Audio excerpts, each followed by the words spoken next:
In this chapter, we're going to go over mobility, and please make sure that you go over the key terms in the front of the textbook so that you have a basic understanding of the terminology. Here's some terms to learn the nature of movement.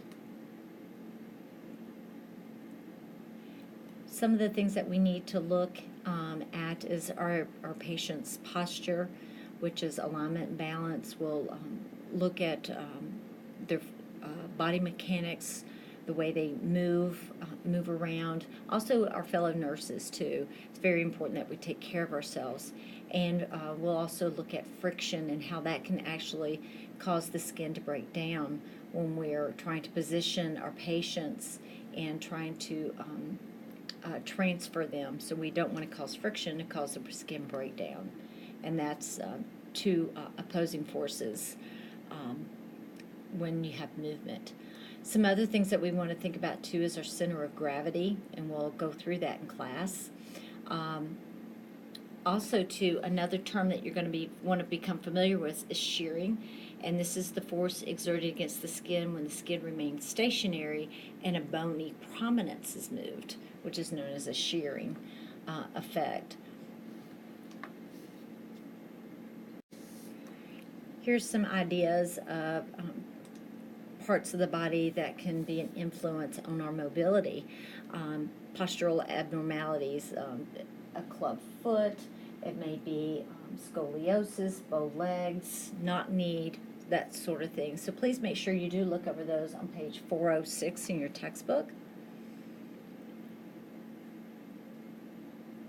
Also, too, someone who's had some type of trauma, especially a trauma to the head, that can affect our coordination. Also, muscle abnormalities in musculoskeletal trauma, of course, the stiffness of the joints, sore muscles, broken bones, the joints, as I said before. So again, loss of muscle tone when someone's had some muscle atrophy. So all those can affect our mobility and how we move around. Some of the things that we do to help our patients sometimes can be potentially harmful to them, and one of those is bed rest, when we put someone on bed rest. So again, when someone's mobile, they're able to move around freely. When they're immobile, it means they have the inability to be able to move. So someone even on bed rest can be mobile and move around in their bed, which is what we want them to do. Someone who might have been on bed rest for quite a while and not able to move around, you may start to see some disuse atrophy where the muscles haven't been used, and so they become weakened, as well as the tissue and the joints become stiffer, and so it actually causes some problems for the patient being able to move around. Physiologically, we're not moving, and we need to move. We think about peristalsis, our heart, our bladder, all those things are involved, and we're going to talk about that in a few slides. Psychologically, think about when you oh my gosh, just get me out of this bed when you've been sick, and the first thing you just want to get out of there because you start to get depressed. You can't do anything, you're laid up. And then socially, you're not able to get out and see your friends and get around, move around. So we can actually see some of the non-beneficial results of bed rest. Here's a quick little cheat sheet for the systemic effects of immobility, and we're going to go through each one of these on the different slides coming up. Some of the changes that we'll see metabolically when mobility is altered is the endocrine metabolism is slowed down. We'll also see that calcium reabsorption starts to reoccur. So what happens is that immobility will cause calcium to be released into our circulation, and normally our kidneys start to excrete the excess calcium, but if we're on bed rest, we're unable to do this properly, and so we'll have a buildup of calcium in the body known as hypercalcemia. And sometimes if we're not reabsorbing that calcium, we'll start to see patients start to have what we call pathological fractures. Another thing that we'll also see is when we're immobile, our bodies will actually start to excrete more nitrogen, which is from the breakdown of amino acids in our body. And so when we excrete more oxygen than we ingest in proteins, we actually start to have a negative nitrogen balance. And so it can actually cause tissue breakdown. In the GI system, we see also the decrease in motility and with the GI. So sometimes some patients can become constipated, may even have what we call fecal impaction, where they have an accumulation of feces in the intestines, and it becomes hardened. So again, here's just a few examples of how immobility can affect metabolism. Here you see some other issues that can happen with the respiratory system, and this is atelectasis or hypostatic pneumonia. We hear about the pneumonia a lot with patients who are in the nursing home who aren't getting up and moving around, so it's very important that we do have our patients move around. Or the alveoli can collapse, and this can cause atelectasis. So we may even, so we could have that, or we can have the pooling or stasis of secretions in the lungs causing the hypostatic pneumonia. So again, we need to have our patients moving around as much as possible. Go ahead and do your quick quiz.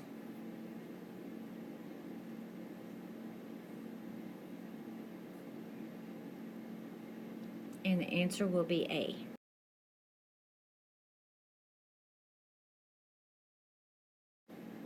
Here we'll see that our patients get met with orthostatic hypotension, so when they get up, there's a drop in blood pressure. If it's greater than 20 millimeters of mercury in the systolic and or 10 millimeters of mercury in the diastolic pressure, and then the patient starts to become dizzy, tachycardic, maybe a little lightheaded, maybe start to get a little pale and fainty, maybe even a little nauseated when they go from a lying position known as supine to the standing position. So what happens is the blood pools in the lower extremities because of decreased circulating fluid, and so this is what causes that. We see it more so in our older adults than we do in our youngers. Also, too, the workload of the heart has to work harder. So it's trying to, as the heart rate's increasing, we also are going to consume a lot more oxygen in our bodies as well. So as we start to become immobilized, our cardiac output actually starts to fall, and this starts to decrease the efficiency of the heart and increases its workload. Another risk is without movement, we'll have accumulation of platelets and all the fibrin and clotting factors, and a patient can form what we call a thrombus, which is a blood clot in one of the interior walls of a vein or an artery, and it starts to occlude the vessel. So again, this is another really big risk. With lack of use of the muscles, again, we see a loss in muscle mass. We become weak. The muscles start to deteriorate and atrophy.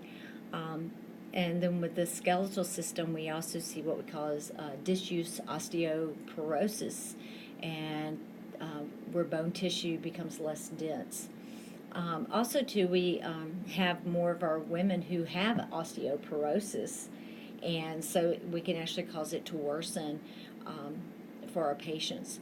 Joint contractures, this is when the joints actually become like almost fused or fixated in one position. We also can see one horrible from people being in the bed, and this is why I showed you about the toe pleat, is some individuals can suffer from what we call foot drop, and it's permanent, and the foot is in a permanent plantar flexion position, and they can no longer even lift their toes off the ground at all. They're pointed in a downward position. We need to move around too to help the bladder to empty out, or we'll have what we call urinary stasis, which can increase our chances of a urinary tract infection or kidney stones, or what we call renal calculi, but it's also known as the calcium or the kidney stones, as most people call them. Also to greater risk of infection, especially if someone's immobile and is with the bowel movements. There's increased possibility of someone getting infected from E. coli bacteria. Another big cause of urinary tract infections are your indwelling urinary catheters. Here's one everyone should know, and this is the skin. So when we're immobile, we have a greater chance for the skin breakdown because there's decreased blood supply to the tissues. And so the ulcer will form as a result from ischemia, and it's been prolonged, which is that decrease in blood supply to the tissues. We usually see it the most over the bony prominences, and it does develop pressure when there's pressure on the skin that's greater than the actual pressure on the inside of the small peripheral blood vessels that are actually supplying the blood to the skin area. With our older adults, they're of course at a greater risk because they are not as mobile, but they also have decreased subcutaneous fat, and their skin becomes thinner, and those bony prominences are even affected and more exposed than when they were younger. And as I said before, psychologically, immobility can affect us by causing us to be, behave differently, sense things differently, may not be able to sleep as well because we're not up and moving around. Many people become depressed, lonely, maybe have some isolation, which may even cause or sometimes they're even withdrawn from others just from being depressed. So it does change us psychologically as well. As far as developmental changes, as you can see here, infants and toddlers and your preschoolers, this is where they're still developing a lot of their motor skills, especially the gross motor skills, their intellectual development, musculoskeletal development. So again, if they're prolonged in this, then again, we'll start to see them not developing as other children their age in their group develop. So there will be a delay in their development. Adolescents, immobility can cause them not to be as independent, so they'll become more dependent, and they have issues with trying to accomplish skills. And again, social isolation can occur for them. Adults, again, the physiological systems definitely are at risk, and the family structure changes. Someone may have been the head of the household, may be the one who had the job, and now everything is switched over because someone has become immobile, and that can affect them as well. The older adults, again, the decrease in physical activity, hormonal changes, bone reabsorption, the bones become more brittle. We have the risk of the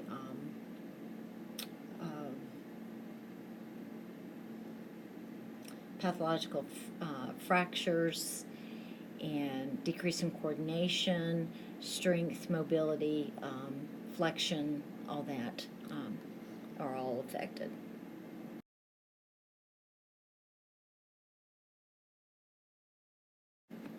I mentioned contractures earlier, and it's very important that we do allow our patients to have some range of motion and everywhere that there is a joint. So again, we need to make sure we move them through full range of motion exercises. When we come to mobility, this is looking at their gait, how they walk, what is their exercise routine, do they have any type of activity intolerance, physiologically, emotionally, and developmentally. And so activity tolerance is the type and amount of exercise or work that a person is able to perform. When we assess for activity tolerance, it's necessary that we plan, when we're planning activities with them, so we know what they can handle and what they can't handle.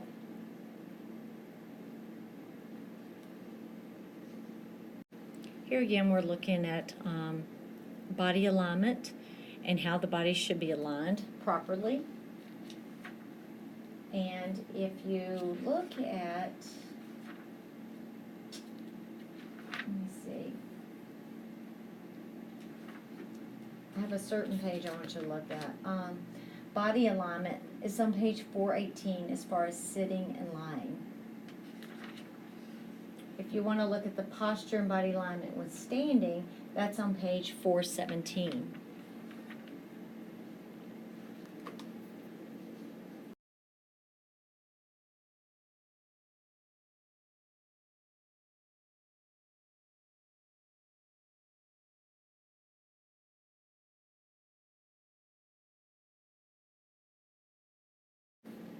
So on our assessment, we're going to assess any of the physiological hazards that a patient could be experiencing with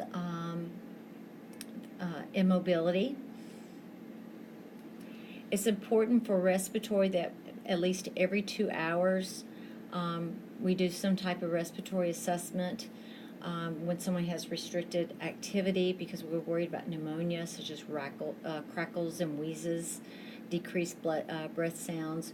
Definitely want to monitor their food intake. We also want to check, making sure that the kidneys and the bladder are working and functioning as they should.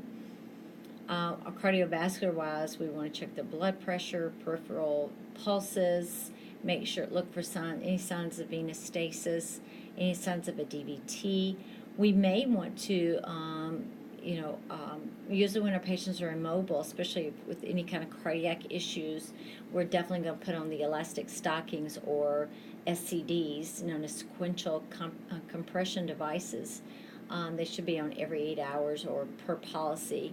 And what this does, it blows up and helps the SCDs blow up and then release the pressure, and it helps to get the blood back up to the heart. And the same thing with the stockings. It constantly keeps the blood flow going back up towards the heart. We also want to make sure we look at the calves for redness, warmth, and tenderness in case a DVT is forming at that time. So again, we have to be very careful with those patients. This is also the perfect type of patient to do a Braden scale, where we look for signs of skin breakdown and color changes, whether it's pallor or some redness. We'll use a tool, it's called the Braden scale, and it's a skin assessment. Per policy, depends on how many hours, but it's based on a patient's mobility, hydration, and their physical status, or physiological status. And it helps us to identify patients who may have skin or underlying tissue issues. Dehydration is also another risk for these patients, so we have to be very careful with them. And when the patient goes home, if they're still immobile, it will have a big impact on the family and change how that family functions. Here's some possible nursing diagnoses.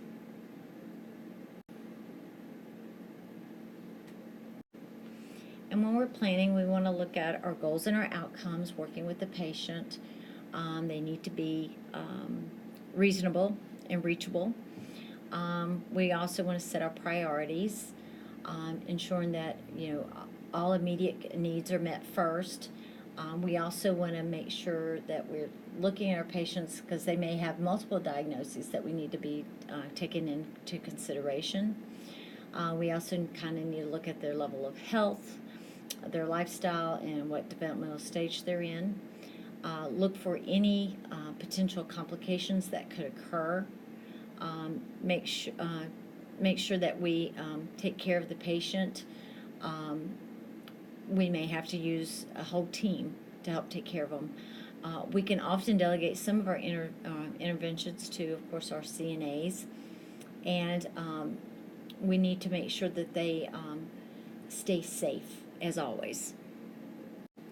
As healthcare workers, we need to keep ourselves safe, so we need to make sure that we are properly, when we pick something up, that we don't strain our backs, that we know to bend down, how to and lift things properly. And we're going to go over these in lab, so that we all have a basic understanding how to pick something up without hurting ourselves.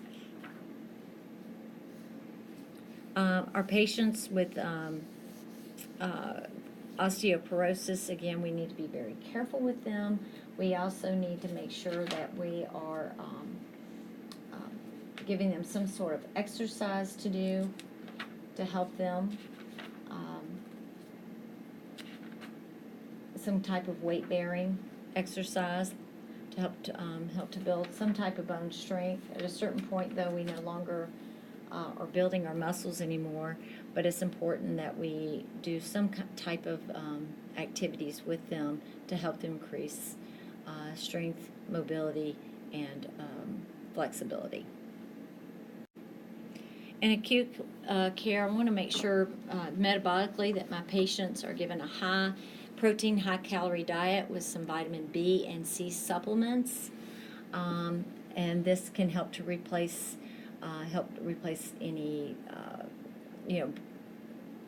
subcutaneous tissues. It can also help us to meet metabolic needs and rebuild their protein stores and repair any kind of tissue injuries as well, or any tissues that's been injured. Again, we want to have the vitamin C for skin integrity and wound healing, and our vitamin B can help with energy metabolism. Respiratory, we don't want our patients to end up with the fluid and buildup of fluids in the lungs, so we get them to cough and deep breathe, and we get them to turn every 1 to 2 hours. Sometimes we may have to provide some type of chest physiotherapy, help to break up some mucus and sputum.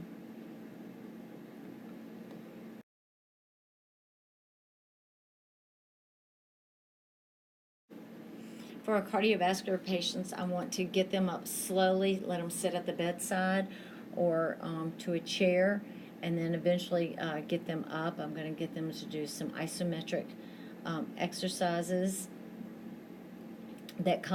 where they can do some type of muscle tension without actually shortening the muscles. It's where you tighten the muscles, and this is to prevent orthostatic hypotension, and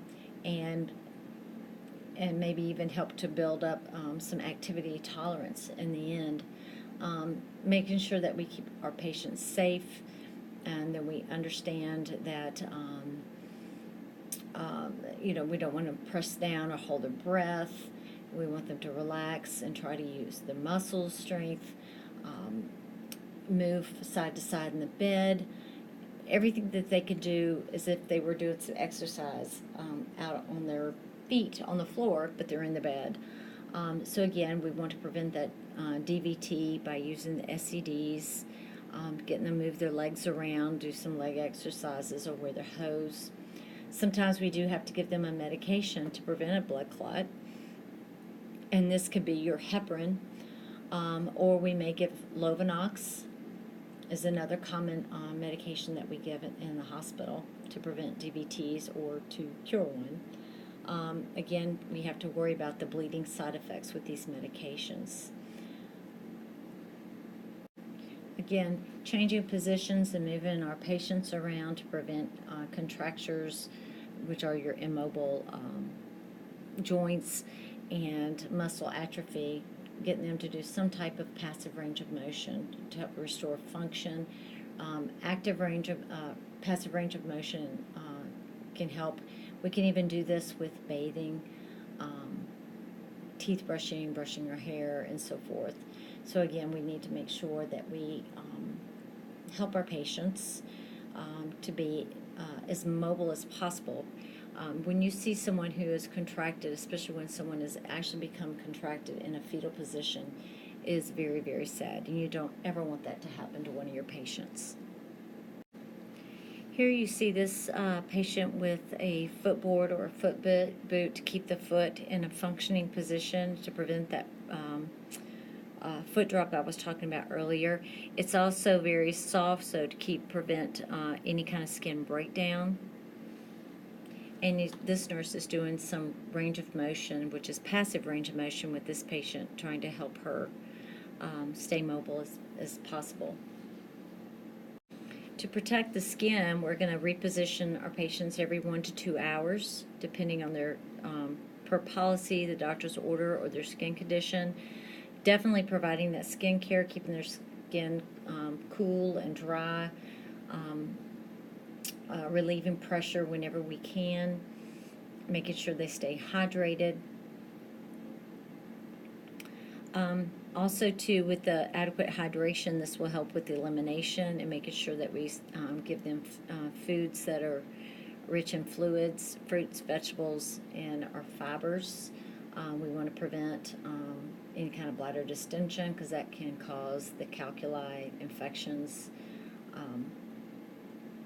as well. And also try to give non-caffeinated drinks, and that way we can keep them hydrated and prevent, again, renal calculi and urinary tract infections. It's important that we help our patients psychologically and visit with them, talk with them, socialize, orient them, include them on their care.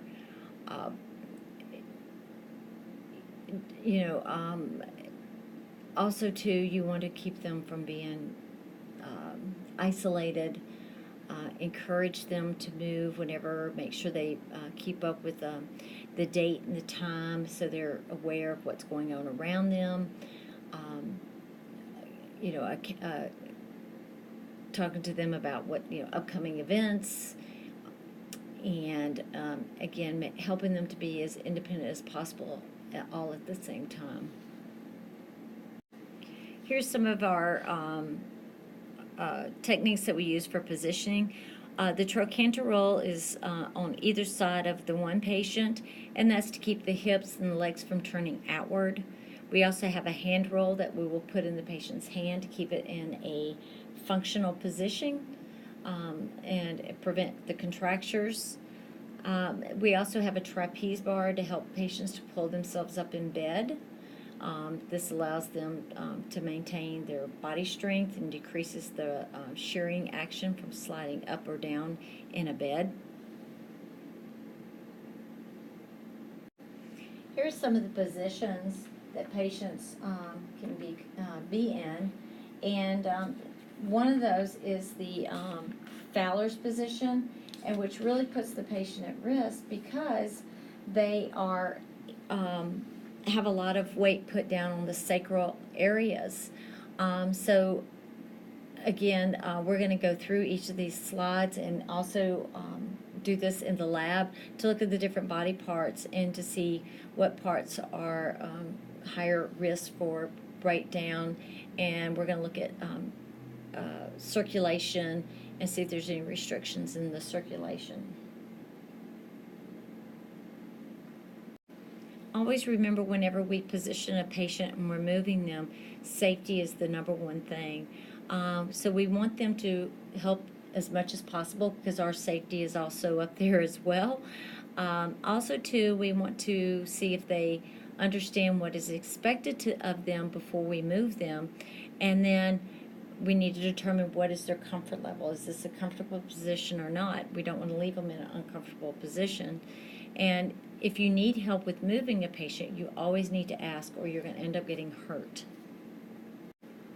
Here's the nurse helping to restore with restorative and continuing care with the IADLs, which are your instrumental activities of daily living, such as like shopping, transfer, grooming, toileting, but also shopping, preparing meals, doing your banking, taking medications, and so forth. Also, we do range of motion and walking. Walking is a huge benefit for our patients. If we're walking with our patients, especially if they don't feel very steady, we can use a gait belt. It helps to keep their center of gravity midline. Patients who might have one-sided paralysis or one-sided weakness will usually need assistance when walking. So we need to make sure that we're there to give them support and help keep them upright. And lastly, you're going to want to evaluate the care you've given and evaluate the patient's plan of care and see if they're happy with the outcomes, because they need to be a part of this as well.